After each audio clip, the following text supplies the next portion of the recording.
Hello everyone, welcome to my YouTube channel. My name is Lethabo Monametsi and this is Conversations Unleashed. So, in today's video, I will be sharing some of the lessons that I learned from being on Dance Yo Dumo. So, I don't know if you know, but I did post a YouTube video where I explained this process. But I was on a show called Dance Yo Dumo, a dance TV competition show. Wow, that's a long description. A TV show, a dance competition that aired on SABC1. So I was on that show for quite some time, and the great news is that Team Urban Wave won, and I was part of Team Urban Wave, and yay, yay, we won, and it's been great. It's been God's blessing, and I'm so grateful. So as you've seen from today's title, and I like using that phrase, I don't know why, but anyways, as you've seen from today's title, I decided to take forth the experience from Dance Yo Dumo and actually just compile a video where I share the lessons, in which I share the lessons that I learned from being on Dance Yo Dumo. So yeah, I always say experiences are either meant to bring a lesson or a blessing, and I definitely got both from being in Dance Yo Dumo, so I'm so excited to share with you all. So let us get into the lessons. The one lesson I can say I've taken, the one and most important lesson I can say I've taken from this experience is the power of obedience. Now, of course, because in the Bible it's emphasized that obedience is important, but it's difficult to kind of apply. Sometimes it's difficult to apply what is said in the Bible in your real life. So I think this experience truly emphasized and made it clear to me that it's so important to be obedient. Now, I remember, I'm just going to go back to how I even found out about the competition. So I remember 2021, I remember so I remember sitting with my cousins on the couch. I remember we were watching TV at that time. I think we were watching Formula One, and Lewis was racing, and I was so excited to find out what's going on and so forth. And I just remember having this nudge in my spirit to check out my social media. Now, I'm going to do a video later on, but this was a period in time when I had taken a break from social media. So I remember just having this nudge in my spirit to check out my social media, and I did, and I was like, okay, let me go to social media. And the crazy thing is, I had this nudge specifically said, this feeling, I don't know, it's crazy, but anyways, the feeling kind of led me to going. So I wanted to check out Hope's Instagram. So I was checking out her Instagram, and as I'm scrolling, I see this huge thing, versatile dancers. I don't quite recall, but it was this. I saw a reel, and it was a reel that she had posted. And as I clicked on it, I see the caption, and I see. In the caption, it's written, "We're looking for versatile dancers. These dancers stand a chance to win a share of 250, and this is how you enter. This is the number, and da da da da."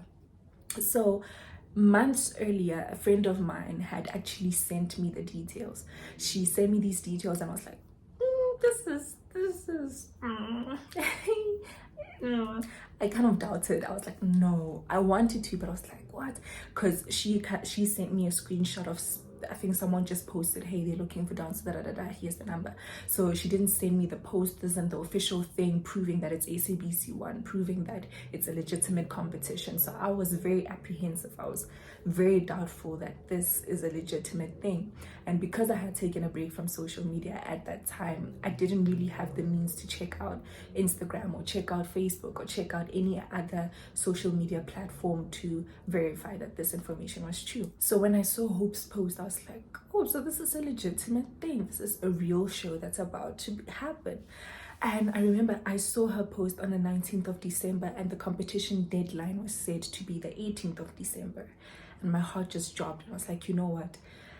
you might have missed a very important opportunity because you doubted, or because you whatever you were thinking when you first heard the information. You might have missed your opportunity, but now is your time to send in whatever you can. So I sent through my videos. I didn't even have time to shoot a video or whatever. I sent through what I had. And I remember, because we had to write in a description, we had to describe ourselves, Bible. We had to explain who we are and why we deserve to be in the competition. I remember at the end putting in brackets, I know that I've passed the deadline, but I would really appreciate it if you still look through my videos. And they did.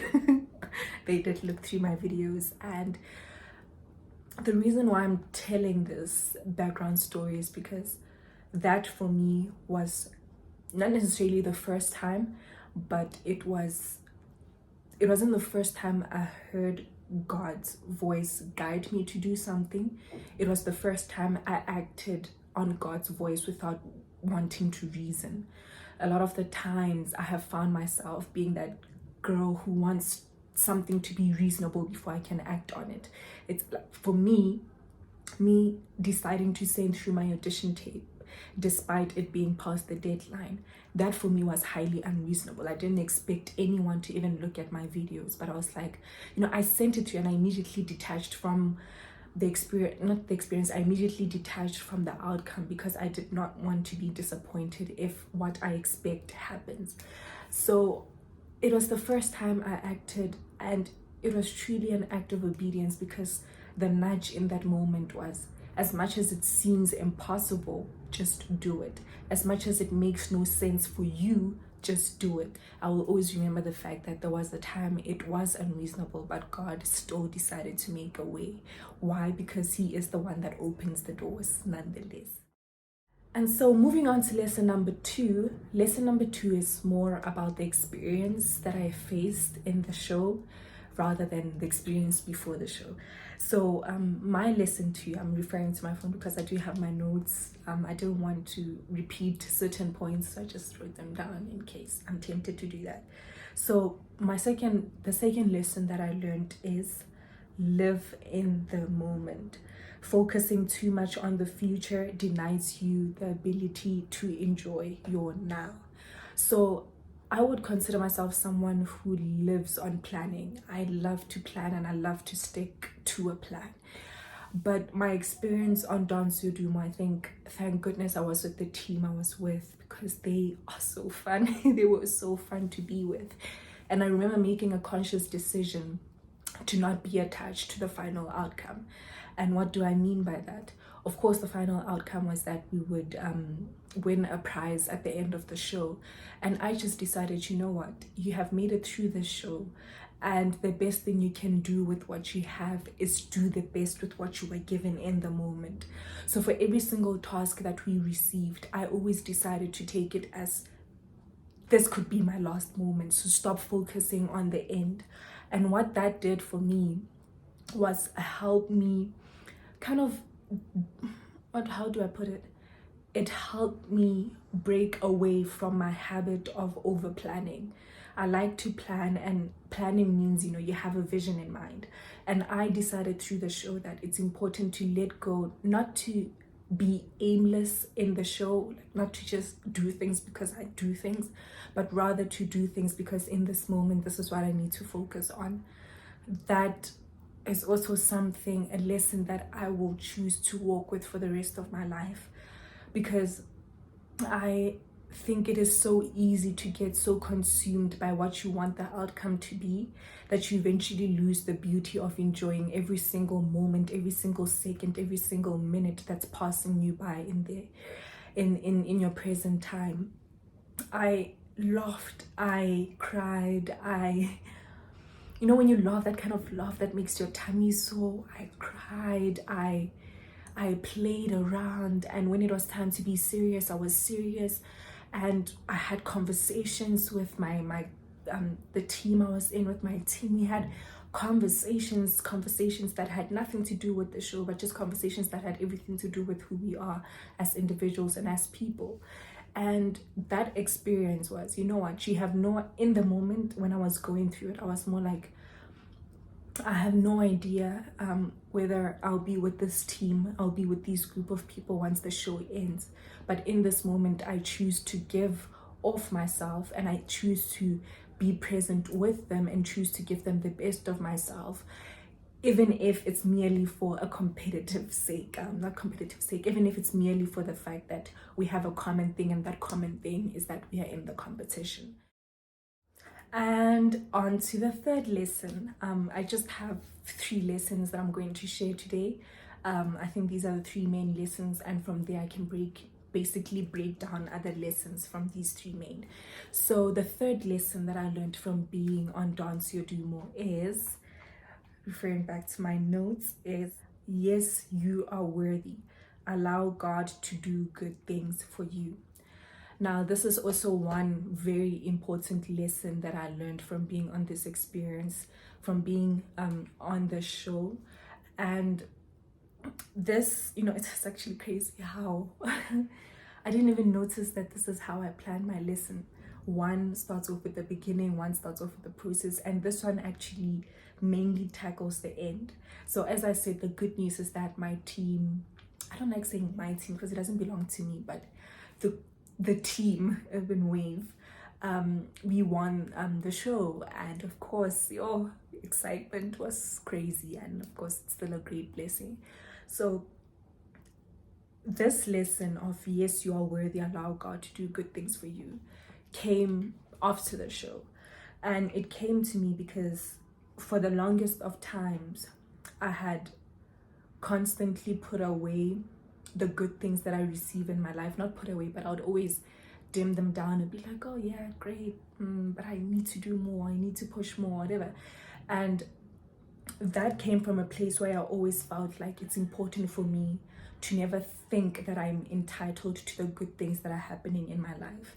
And although I stand by that rule still today, I think I took it overboard by assuming that in me trying to prevent myself from growing entitled, I eventually started also stopping myself from experiencing the goodness that I was experiencing.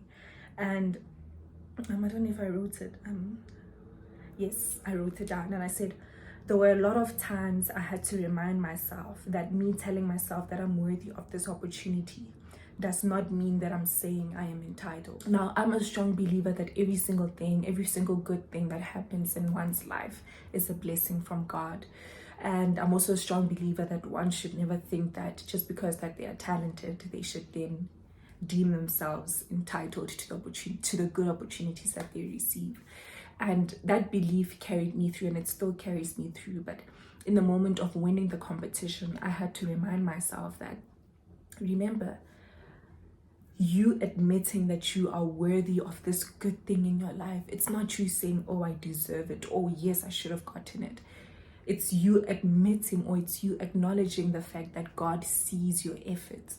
God sees what you do when no one is looking. God sees what you do when there's no applause coming. And this was his way of saying, because I see you, let me reward you like this. There were many times in the show when I was like, how did we make it through? How did I make it through? I mean, my team went into the battle round the team went into the battle round 2 times, and every single time we got out of there, we knew that it was not by our might that we made it through. And it is one of those moments that just goes to show you that truly when God opens the door for you, it is his door to close, and it's his door to hold open. As long as you walk through the door and you allow him to guide you, and you actually surrender to him and allow him to be the leader, he will do exactly what he said he will do, which is lead you into the good path that he has for you. I believe that when something is God-given, it does definitely bring you closer to God. It brings about a certain awe and reverence for him, and this is exactly what this experience did for me. And yeah, this is the end of today's video. I truly hope that the lessons that I have learned can be a blessing to somebody else. I definitely choose to walk with these for as long as I live, and I'm grateful that I was given this opportunity to receive these lessons alongside with the blessing that it came with. I truly hope that this video was helpful. I will see you next time. And yeah, this is Conversations Unleashed with Lethabo Monametsi. And please do not forget to like, subscribe, and comment down below. Thank you very much. Bye.